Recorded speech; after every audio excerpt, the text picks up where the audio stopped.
सभी प्रेम से बोलिए श्री लक्ष्मी नारायण भगवान की जय, श्री कृष्ण भगवान की जय। प्रिय श्रोताओं, आप सभी को माघ पूर्णिमा की हार्दिक शुभकामनाएं। आज रविवार के दिन माघ पूर्णिमा का संयोग पड़ा है। ऐसे में आज के दिन आप सुन रहे हैं माघ पूर्णिमा के दिन सुनी जाने वाली कथाएं। रविवार के दिन पीपल की पूजा वर्जित मानी गई है और आज मृत्युलोक की भद्रा भी लग रही है।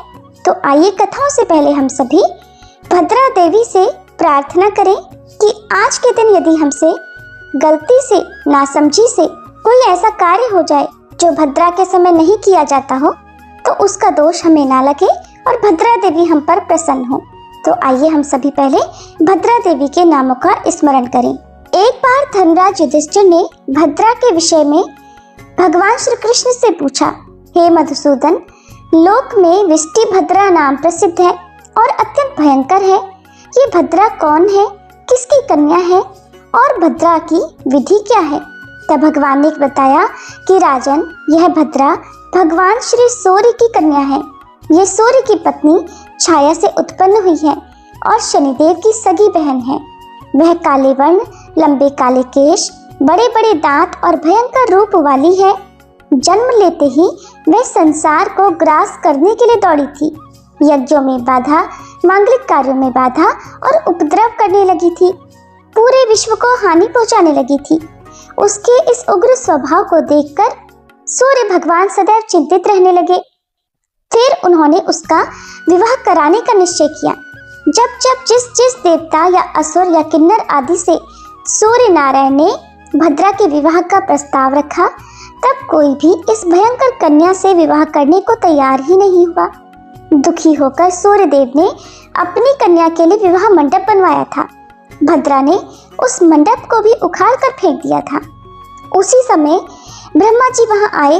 उन्हें देखकर सूर्य नारायण ने कहा, हे ब्रह्मा जी, आप ही तो इस संसार के कर्ता तथा भर्ता हैं। आप कृपया इस भद्रा के बारे में कुछ तो विचार कीजिए। सूर्य नारायण के ऐसे वचन सुनकर ब्रह्मा जी ने विष्टि अर्थात भद्रा को बुलाकर कहा, भद्रे, वव, बालव, कौलव आदि करणों के अंत में तुम निवास करो और जो व्यक्ति यात्रा, प्रवेश, मांगल्य कृत्य, खेती, व्यापार, उद्योग आदि कार्य तुम्हारे समय में करे, उन्हीं में तुम विघ्न करो। 3 दिन तक किसी प्रकार की बाधा न डालो।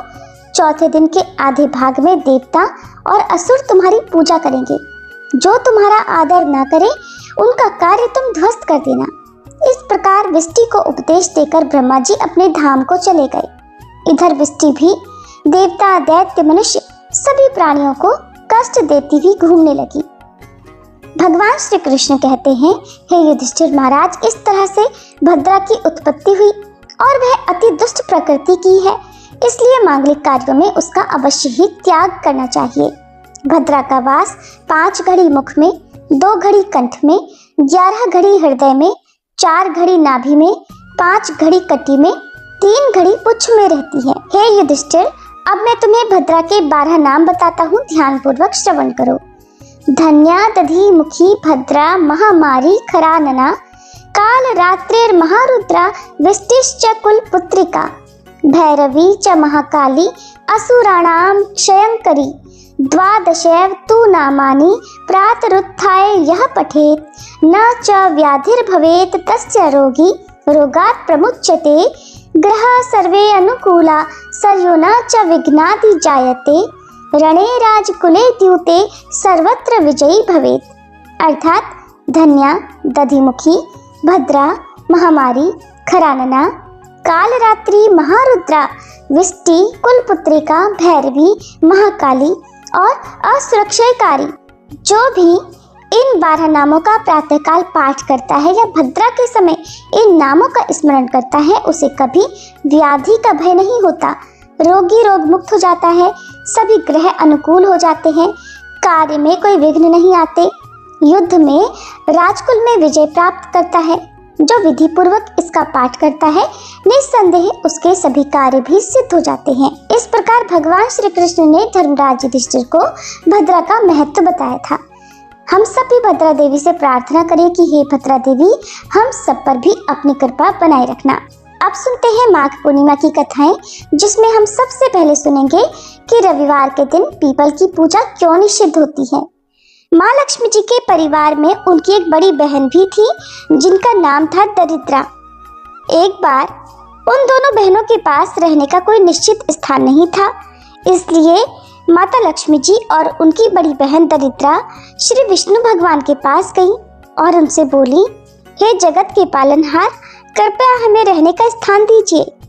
विष्णु भगवान जी से पीपल को ये वरदान प्राप्त था कि जो भी व्यक्ति शनिवार को पीपल की पूजा करेगा उसके घर का ऐश्वर्य कभी नष्ट नहीं होगा। इसलिए श्री विष्णु भगवान ने कहा कि आप दोनों ही पीपल के वृक्ष पर वास करो। इस तरह वे दोनों बहनें पीपल के वृक्ष में रहने लगी। जब कुछ समय बाद श्री विष्णु भगवान ने माता लक्ष्मी जी से विवाह करना चाहा तो माता लक्ष्मी जी ने इनकार कर दिया, क्योंकि उनकी बड़ी बहन दरिद्रा का विवाह अभी तक नहीं हुआ था और उनके विवाह के बाद ही वह श्री विष्णु भगवान से विवाह कर सकती थी। इसलिए उन्होंने दरिद्रा से पूछा कि वो कैसा वर पाना चाहती है। तो दरिद्रा ने बताया कि वो ऐसा पति चाहती है जो कभी पूजा पाठ न करे और उसे ऐसी जगह पर रखे जहाँ कोई भी पूजा पाठ न करता हो। श्री विष्णु भगवान जी ने उनके लिए ऋषि नामक वर चुना और वे दोनों विवाह सूत्र में बंध गए। अब दरिद्रा की शर्त अनुसार उन दोनों को ऐसे स्थान पर वास करना था जहाँ पर कोई भी धर्म कार्य नहीं होता था।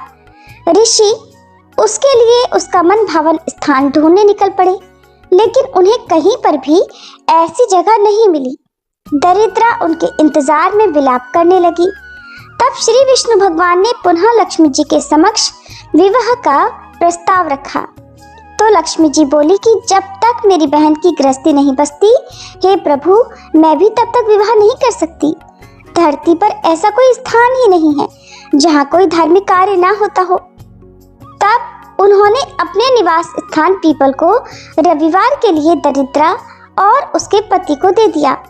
इसलिए हर रविवार को पीपल के नीचे देवी देवताओं का वास न होकर दरिद्रा का वास होता है। इसीलिए रविवार के दिन पीपल की पूजा वर्जित मानी जाती है। पीपल को श्री विष्णु भगवान से वरदान प्राप्त है कि जो व्यक्ति शनिवार को पीपल की पूजा करेगा उस पर माँ लक्ष्मी जी की अपार कृपा रहेगी और उसके घर का ऐश्वर्य भी कभी नष्ट नहीं होगा। और इसी लोक विश्वास के आधार पर लोग पीपल के वृक्ष को काटने तक से आज भी डरते हैं। लेकिन ये भी बताया गया है कि यदि पीपल के वृक्ष को काटना बहुत ज्यादा जरूरी हो तो उसे केवल रविवार को ही काटा या छांटा जा सकता है।